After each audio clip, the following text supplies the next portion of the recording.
Bonjour, je suis Adrien, ça fait quelques années que je suis front développeur, j'ai fait un peu de full stack avant. Mais aujourd'hui, ce dont je vais vous parler, c'est le terme n'est peut-être pas très connu, mais en réalité vous l'utilisez sûrement tous les jours. C'est les transduceurs. C'est une abstraction que j'ai découverte en cherchant à droite à gauche et je suis tombé dessus. Et puis du coup, je me suis dit, tiens, je vais creuser, je vais essayer de voir comment ça fonctionne et comment est-ce que je peux comprendre vraiment la mécanique. Donc voilà, aujourd'hui, c'est vous présenter un peu comment j'ai redécouvert cette mécanique et essayer de vous l'expliquer petit à petit par étapes. Les transduceurs, le mot, il a été inventé par celui qui a écrit le langage Clojure. Et en fait, c'est la possibilité de composer plein de transformations qui peuvent ensuite être appliquées sur à peu près n'importe quel type de source. Donc la transformation en elle-même n'a pas besoin de connaître l'élément sur lequel elle est en train de travailler. En fait, est-ce que c'est un tableau, est-ce que c'est un objet, est-ce que c'est un stream? Quand on fait la transformation, chacune des transformations, on n'a pas besoin de savoir quel est le type de l'input. Et surtout, on va faire plusieurs transformations et on est capable de les composer sans recréer d'intermédiaire. Si c'est pas très clair, on va le voir juste après. Je vais vraiment le faire en détail. Et puis en fait, surtout, vous découvrirez vers la fin de la presse que vous l'utilisez sûrement sans trop le savoir. Il me faut juste faire un petit point avant sur, je pense que vous êtes à peu près tous au courant, mais je remets quelques bases de programmation fonctionnelle. Une higher order function, c'est juste une fonction qui prend une ou plusieurs fonctions en tant qu'argument ou qui retourne elle-même une fonction. Voilà. On l'utilise tous les jours et notamment, là je l'utilise beaucoup. J'ai un petit exemple de code. Vous voyez la fonction add qui va prendre un premier chiffre. Elle est currier à la main, là, on va dire, pour ceux qui font un peu de fonctionnel. Et elle va faire une addition à la fin. Donc quand j'appelle add 1, ça me renvoie une fonction. Si je passe n'importe quel chiffre, ça va ajouter 1 ce chiffre. Voilà, tout simplement. Ça, c'est du code qu'on voit peut-être pas très souvent. Là, c'est des exemples un peu bêtes, mais on fait un map, puis on fait un filter, et on applique comme ça plusieurs transformations les unes derrière les autres. On a aussi la possibilité d'avoir des reduce. Enfin, voilà, c'est tous les opérateurs qu'on a sur les tableaux JS qui sont assez classiques. Ici, on fait une somme. C'est un truc assez classique. On prend 0 au départ.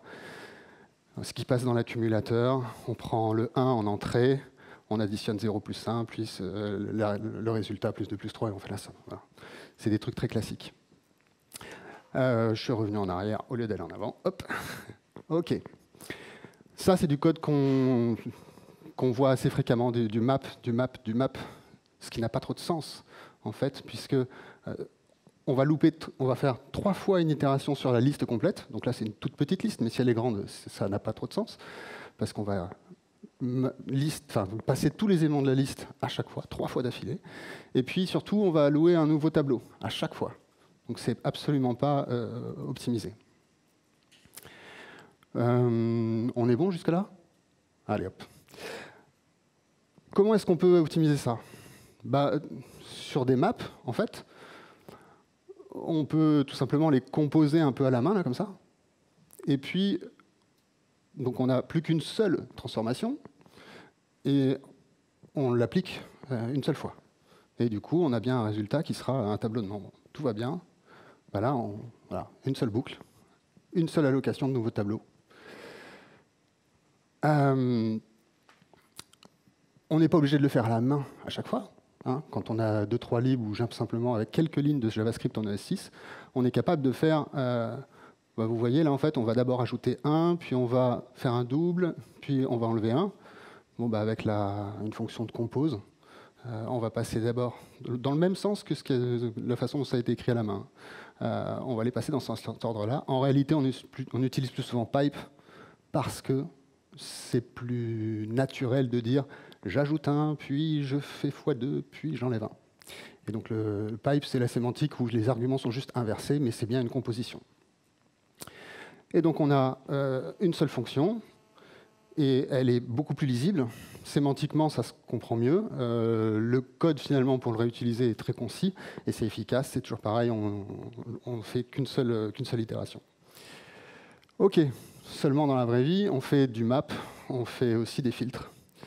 Et autant c'est facile de composer les maps, mais pour les filtres, c'est un peu différent. On ne peut pas utiliser tout à fait la même chose. Et là, on a toujours le même problème. On loupe 3 fois, on alloue 3 fois, et du coup, il faudrait qu'on puisse au moins composer les filtres. En réalité, on peut composer les filtres, mais pour les filtres, il y a une petite subtilité. Est-ce qu'on applique les filtres avec une logique ou est-ce qu'on applique les filtres avec une logique OR? Là, j'ai fait une fonction, c'est du pur JavaScript. Logique, là, en fait, ça va être... on peut passer la méthode every ou la méthode sum sur les tableaux. Et les prédicats qu'on passe, c'est un tableau de prédicats. Et donc, en passant un tableau de prédicats et en disant est-ce qu'on applique ou OR, eh ben, je peux me retrouver avec une fonction de retour qui sera lui-même un prédicat, qui prend n'importe quoi en entrée, qui va faire j'applique tous les filtres et il faut qu'il y en ait au moins un qui passe, ou j'applique tous les filtres et il faut qu'ils passent tous. Voilà. Et avec ou et OR, voilà, je peux recréer des prédicats. Et donc là, j'ai bien un filtre qui est un prédicat où il faut que ce soit supérieur à 2 et que ce soit impair. Voilà, tout simplement. Et je pourrais mettre du ou de la même façon. Donc je peux les composer. Voilà. Et on peut l'utiliser pour n'importe quel type de prédicat. En fait, on peut composer des prédicats, donc ça marche pour les filters et pour les find. Du coup, d'ailleurs, on a donc composé des maps, des filters et des find. Ok, jusque-là, tout va bien. Mais comment on fait pour mixer les trois ensemble? Parce que si on fait souvent ce type d'opération, voire même take, etc., qui est l'équivalent d'un filtre, take two, ou genre d'opération où on va ne prendre que 2 éléments dans l'ensemble de la collection. Voilà, on a toujours le même problème, on n'est pas allé plus loin. En réalité, avec l'exemple que je vous ai donné, voilà ce qui se passe. On fait d'abord tous les maps, on ajoute un, puis on fait un filtre, on enlève, on va récupérer que les impairs, et ensuite on va chercher celui qui est supérieur à 2. Voilà ce qu'on a aujourd'hui. Chaque carré est une itération, chaque symbole à l'intérieur est un appel de fonction.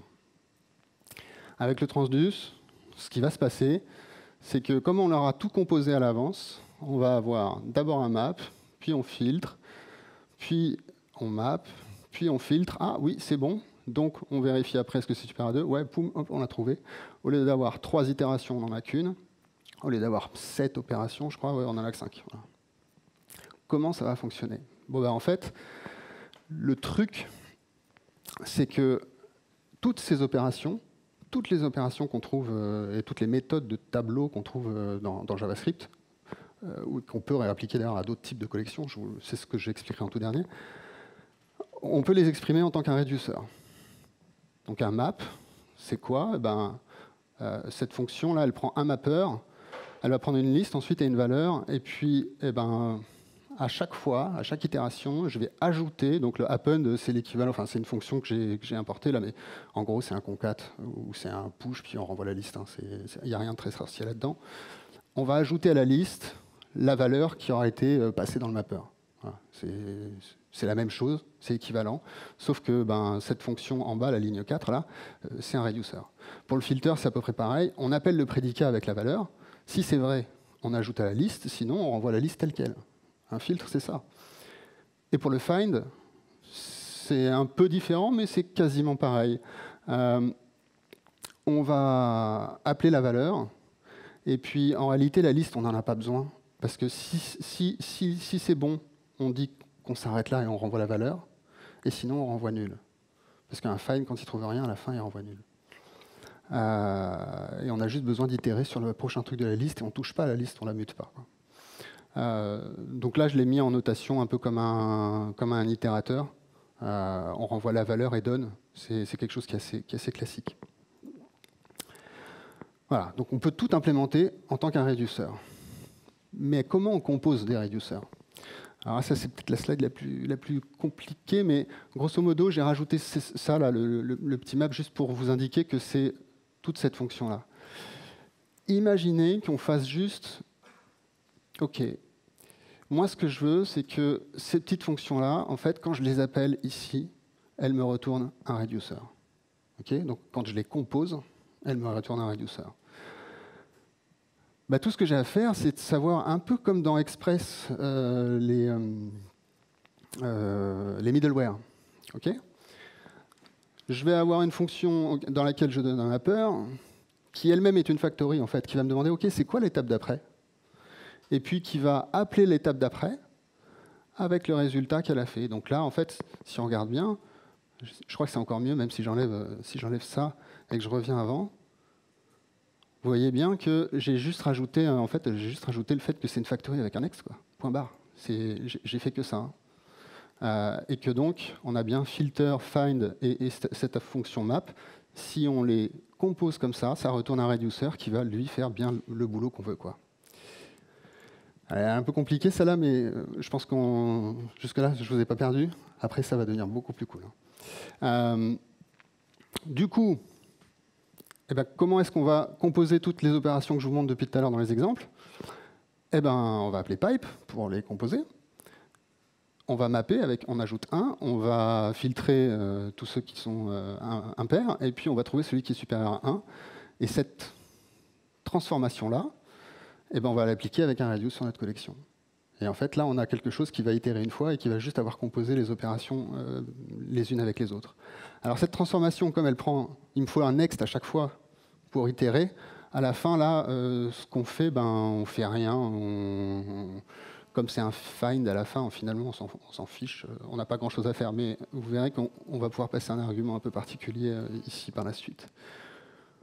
On est bon? Vous avez tous reconnu ou pas ce pipe, map, filter, find? Vous utilisez RX un peu, RxJS? Ah, vous l'utilisez quasiment tous les jours. En fait, tout ce qui est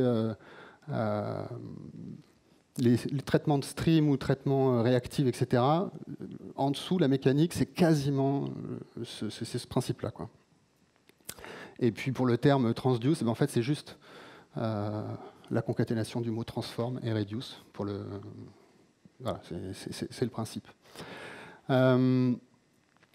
OK, donc du coup, maintenant, ce que je vous ai vendu au départ, c'est quelque chose qui est capable de traiter n'importe quel type de collection. Or, pour l'instant, tous les exemples que je vous ai donnés, c'était avec des tableaux natifs et des méthodes natives au tableau.